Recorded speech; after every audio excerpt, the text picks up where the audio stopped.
Welcome back, everyone. So today I've got an extra fun video for you. This is one that I've actually been looking forward to in particular for a long time.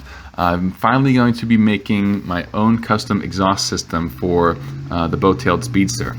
I'm going to be doing everything from machining, like you see me doing right here, on the plate that's going to bolt up to the engine that the headers will run out of, to making my own muffler from scratch. After testing out a number of different off-the-shelf mufflers to see what I like the sound of most, to using some new techniques to bend my own exhaust tubes later on. So I hope you enjoy.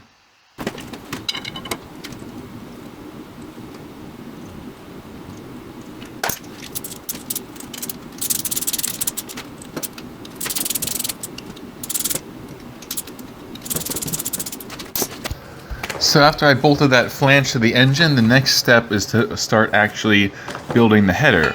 And to help with this, I bought some of these U-bends tubes. This is 1 5/8" exhaust tube, I think 16 gauge, 12-inch bend radius. This was the largest bend radius I could find in these stock type bends like that. And I wanted the large radius because I wanted like a sort of like long sweeping curves. Most exhaust tubes that I could find were a much shorter radius curve there. But that's the first one there. You can see bolted on. Those holes I drilled there fit really snugly around them, which makes it nice and easy to fit those in one at a time.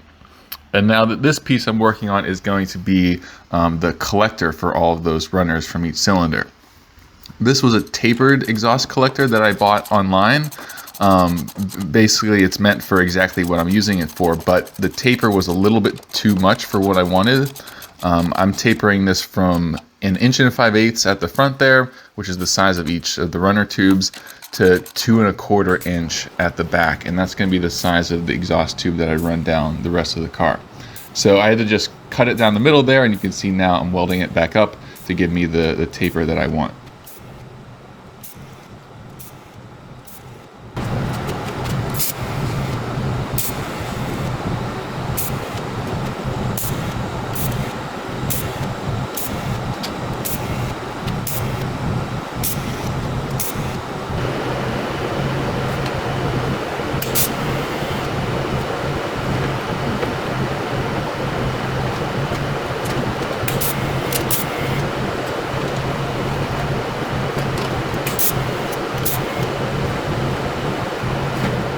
So now with that collector welded on, the next step was to cut the other 5 of the 6 runner tubes that will feed into it.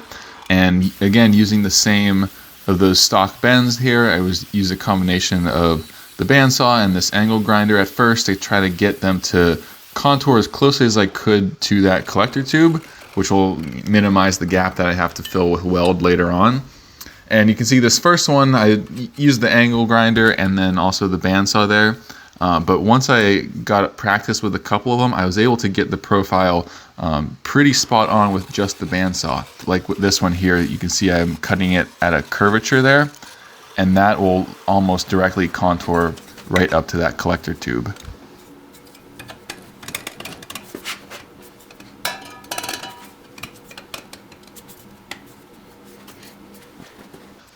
And once I was happy with how closely I had those trimmed to the collector tube there, I marked out with Sharpie the interfaces of them so that I could trim out the gap between.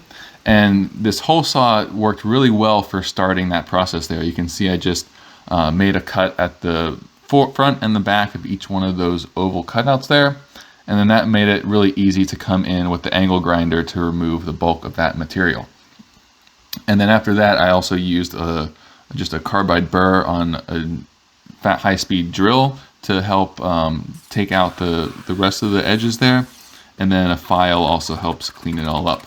And then I was ready to just reassemble everything on the engine here and then start welding it up. One thing that I was worried about when I was welding here was the warpage that would occur on that flange where it actually meets the engine. I wanted to keep that as flat as possible, and with all this welding, I knew there was going to be some warpage of that, but to try to minimize it, I made sure to weld all the joints to the collector tube first before I welded the joints to that flange. the reasoning, the rationale for that would be that any warpage that happens when I welded to the collector tube wouldn't be transferred to that flange, because they would still have a little bit of wiggle room. And then hopefully now all the welds I'm doing, since they're in a flat plane, shouldn't warp it too much. It still did a little bit, but it was low enough that I think I won't have any sealing issues with that. And then another detail I really wanted to make sure I had for this was I wanted smooth transitions between these tubes and the collector there. I definitely did not want to have just the raw welds there, because I just wasn't really a fan of that look. So what I'm doing here is actually going over my original welds with silicon bronze TIG wire. TIG welds just the same way as you do with steel, just uses lower amperage.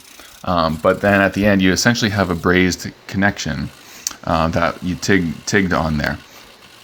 And then the reason for doing the bronze as opposed to steel is that you can file down the bronze much easier. And so that's what I'm doing here. And I took a long time, but went over every one of those welds with the silicon bronze, and then filed it down using a combination of hand files and the die grinder and all that sorts of things to get a nice smooth transition.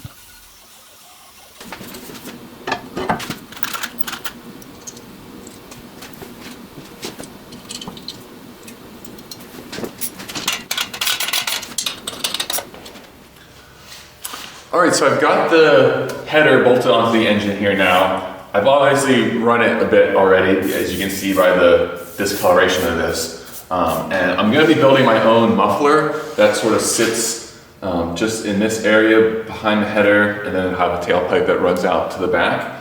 But I got a few off-the-shelf mufflers here of different build configurations to kind of see what sounds the best to me. So I've got this one. This is a Flowmaster muffler. This particular one is just a perforated tube that runs through like this, and it's got fiberglass and other packing around that. This one is a more traditional glass pack, which is also a perforated tube that just runs straight through with fiberglass packing around it. And then this one is more of a turbo style muffler, where instead of packing, it's got different chambers inside and like perforated baffles and things like that. So they should all give a different sound, and my goal is to see which one I like the best, and then I'll use that to inform the design of the muffler that I make, because of course none of these really have the right look that I'm going for this car. So it's going to be tough to get a really good idea of what they actually sound like without some really good audio equipment on my end and your end. And also me being inside makes things weird too. But you can see I have a decibel meter set up here, and so that'll give some objective comparison between these. Starting out here with a control, which is just a straight pipe.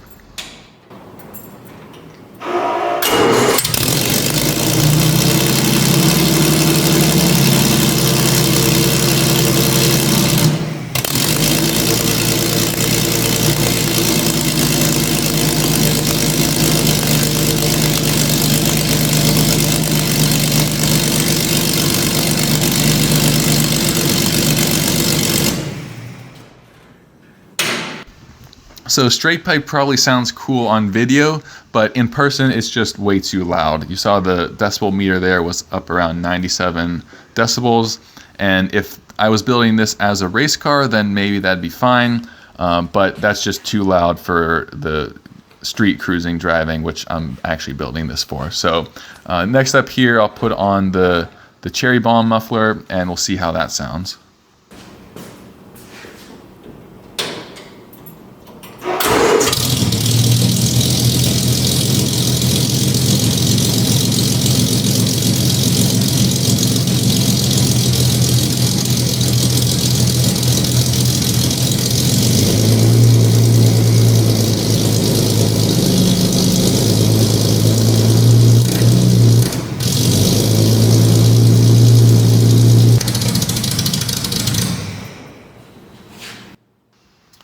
So as you can see from the meter, that one was quite a bit quieter, down around 91 or 92 decibels for most of it. Still pretty loud to be next to it in person a lot. Had a good sound to it though. But next up I'll try the Flowmaster.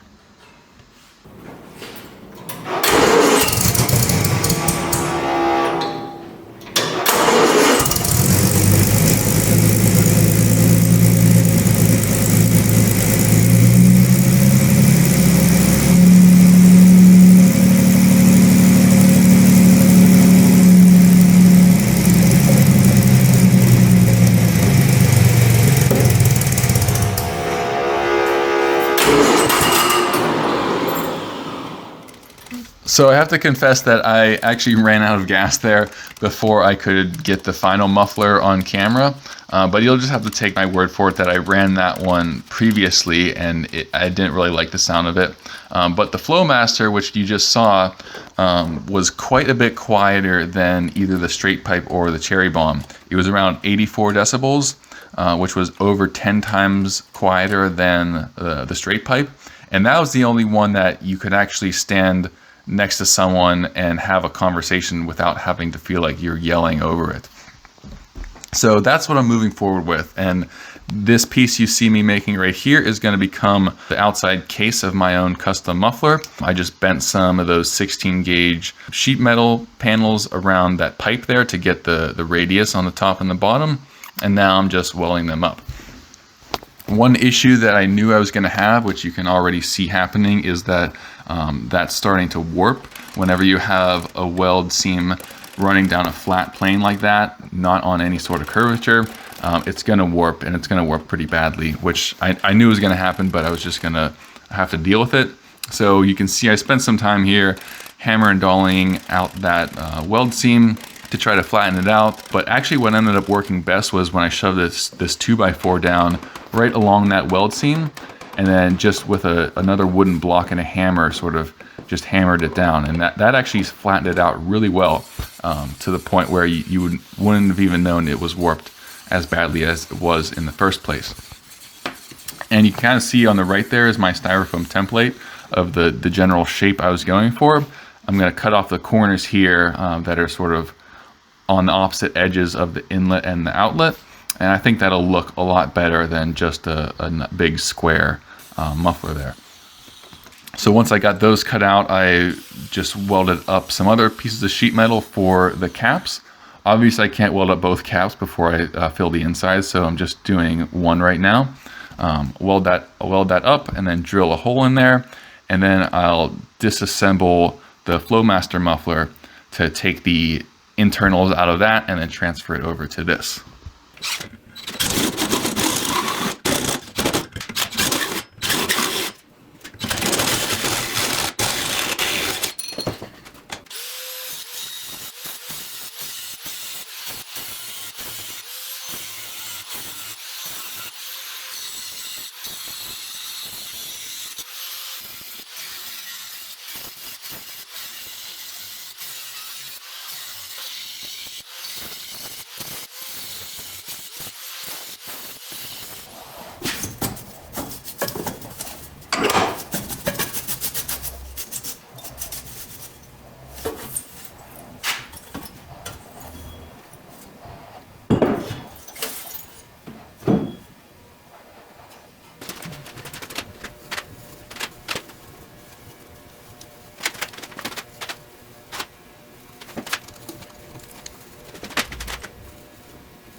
One addition that I'm adding to this that was not in the stock muffler there is this sheet of ceramic insulation that you can see. One thing that I was kind of worried about is that this muffler and the whole exhaust system really runs right along the driver's side of the car. I would have preferred it to be on the other side, but that's not how Jaguar built the engine, and it's not how I built the car. So I'm putting a layer of this really high temperature ceramic insulation on the side of the muffler that is right up next to the cowl or the body of the car, and right on the other side of that is my legs, obviously. So this is just an effort to hopefully keep the temperatures of my legs down a little bit. Only time will tell like how bad it is. If it ends up being too hot despite this, then I'll figure something else out to add additional insulation to it, but I figured while I was building this, it made sense to add that little layer of ceramic insulation on that side of the muffler.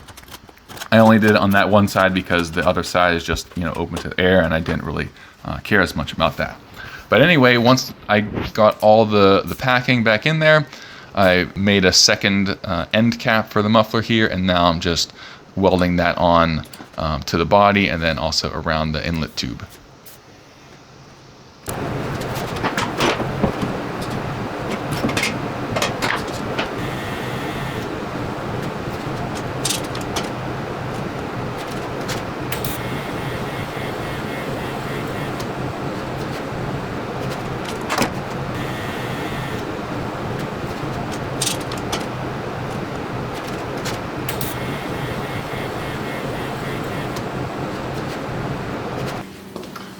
Alright, so I've got the muffler here now, all welded up. This fits right onto the back of the header, just like that. And now the next step is to do the rest of the exhaust out the back. So obviously I've got a couple more pipes here. I need to put a couple bends in these ones. One bend to sort of do like a gradual turn from the slight angle that this part of the body's at, back straight across the frame, and then a couple other bends that sort of kick it up and back to follow over the rear axle and follow sort of the contour of the frame back there. So this next step of the build here is actually the part that I was most looking forward to, and that's because I get to try out a new technique that I've never done before. What you see me doing here is I just welded this cap onto one end of the pipe, along with a few vent holes there, which probably wasn't necessary in my case, but I added them anyway. But anyway, once you weld up one side of the pipe there, you fill the rest of it with sand. In my case, I actually used mortar mix here because I thought that the finer texture would help it pack a little bit tighter, and also because I knew that it was going to be completely dry. But anyway, once you weld that side up, you pack it tight with sand, like as tight as you can get. And then once the whole tube is filled up, you cap the other end. In my case, I just used a little wooden block, and then on top of that, I welded like sort of just a steel washer that has a threaded hole in the center, and I could use this bolt to just tension that up. And that was really convenient because if I felt like it was getting loose, I could just go in and tighten that bolt up a little bit more. So once that's all done, you can now get ready to bend it. And what you do here is you use a nice rosebud tip on your oxyacetylene torch. Heat it up as evenly as you can until it gets right around red hot, and now you can actually bend that tube without having it kink or wrinkle at all because it's supported on the inside from the sand. The vent holes are there just in case there's any moisture inside. You can let the steam vent out the edges. But you see that first bend went pretty well. Once you're happy with where it is, you can just cut one end off and drain all the sand out. And now what I'm doing is getting ready to do the second pipe, which is the more complicated bend that kicks up and over the rear axle. And you can see all I'm doing here is I'm just keeping a nice constant pressure on the end of that pipe as I heat it up. And the main thing to keep in mind here when you're actually heating it up is to only heat up the outside area of the bend, or the part of the pipe that's in tension. You can see on that first bend I did there on the left, there's that little wrinkle on the inside of the bend. That was because I heated up the bottom side that was in compression, and then it wrinkled a little bit. And that was fine because I was able to go back and hammer it flat, but it's just something to keep in mind here. But this is a technique called sand bending, and you can do some research online, find lots of other people who have done this. I actually haven't seen anyone do it on larger diameter pipes like this. It's mostly just the smaller, like 1 5/8" range of pipes that you'll get on header tubes, on similar hot rods to mine, or motorcycles and things like that. It's pretty popular with. But it's a really cool old school method of getting very nice, clean, sweeping bends. Stuff that, like kinds of bends that you can't even get with a mandrel bender. And because the pipe is so thin, you need the sand on the inside to help support it. But anyways, it really just takes patience and checking your tube to the body back and forth a lot, and then that's kind of it. All right, so there's the tailpipe now, all bent up. It took me a while to get this curve back here to where I was happy with it, but you can see it nicely follows the edge of the boat tail right back there. Got the little Z-bend there that kicks up over the rear axle. It sort of follows the bend in the frame there as well. You can see what I did here is I took that first bend I did and welded that pipe, like flipped it around, welded it to the S-bend that I made initially. That was because I wanted to extend this back out pretty far. Originally, I had only planned to run it, about to the end of the frame rail there, but it definitely would look a lot better extended back to where it is. So the weld seam was like right here, and then that hose clamp is where I'll cut these two in half, and then this piece on the end I'll flip around and use that to fill in this gap up here.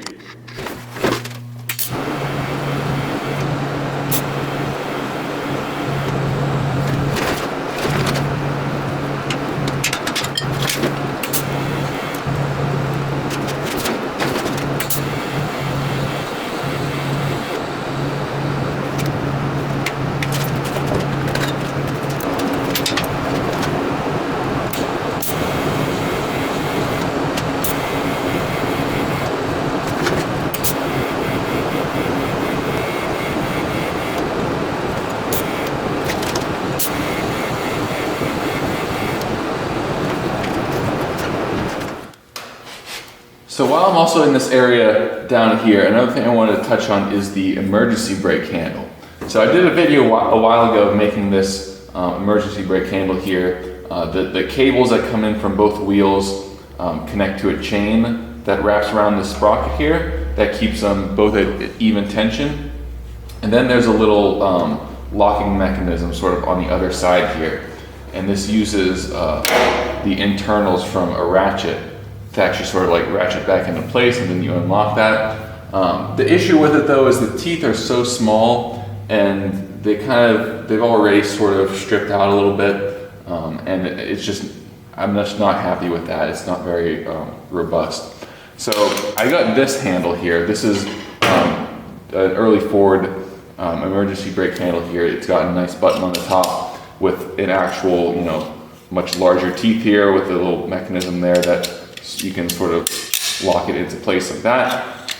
And I like that mechanism a lot better, so I'm going to sort of redo my emergency handle design, but still using this mounting location here. I'll just have this handle there instead. So going to take this apart and then adapt this mechanism while also reusing some of this to make a handle that I'm more happy with.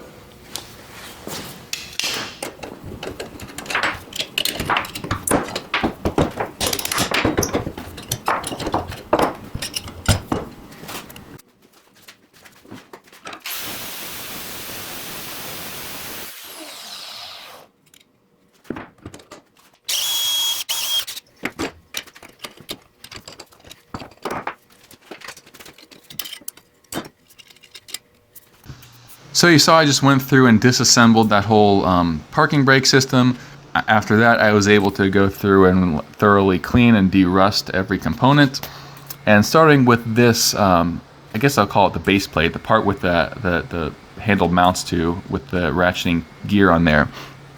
I'm just welding this stubby little shaft to it. It's just a 3/4 inch keyed shaft, and that's what's going to connect to part on the body once I also finish modifying it with the mating shaft coupler on there. So you can see I just cut out the old mount there, removed the like top interface tube that I used last time, and welded on this new coupler. And this is going to mate with that new shaft on that other piece you just saw me weld on. And I actually went through and made a lot of new components for the emergency brake itself, and then reassembled all that. You can see this that rod down there that connects to the button at the top. That's a brand new piece because the old one was pretty rusted, so I just made that one out of some new stock. The spring at the top was actually in pretty good condition here. You can see me, I'm just going through and assembling all of it now, and then I'll reassemble that, and it actually ended up working really great. It was much more robust, much more confidence inspiring than the old design.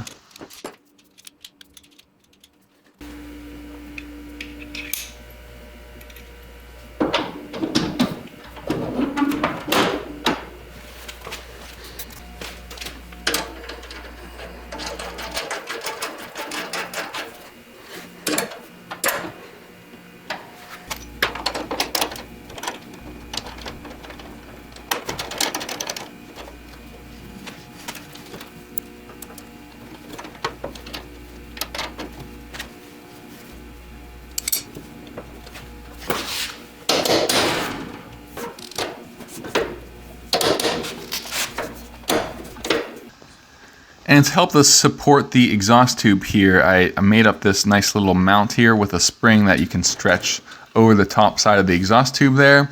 And now this will help support the exhaust tube really well, but it's also loose enough that it can still expand and contract under the heat cycles. And then this piece just welds directly to the same mount that I used for the emergency brake cable, which I thought was a pretty nice and clean way to integrate all of that. But anyway, once that was on there, I went ahead and thoroughly sanded and degreased all of the exhaust components. So that's the header, the muffler, and then the exhaust tube. And then went ahead and spray painted them with some VHT exhaust paint. And I'm just following the instructions here and doing 2 light coats followed by a 3rd medium coat of primer first, and then the same with the paint after that.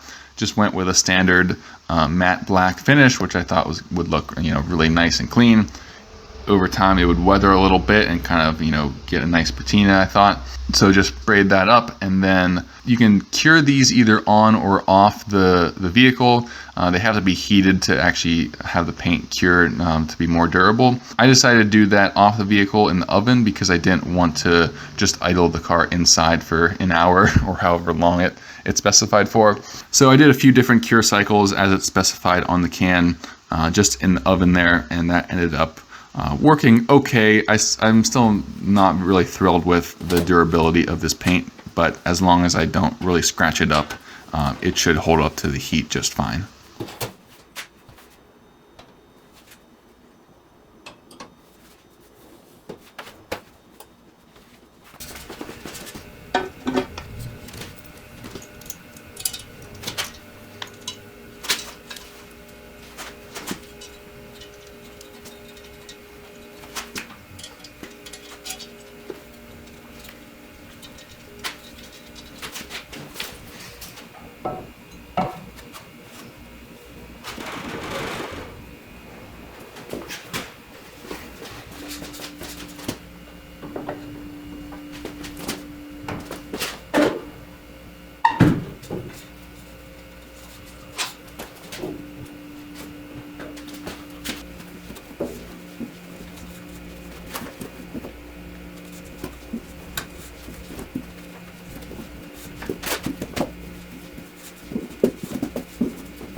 All right, well that is the exhaust basically completed now.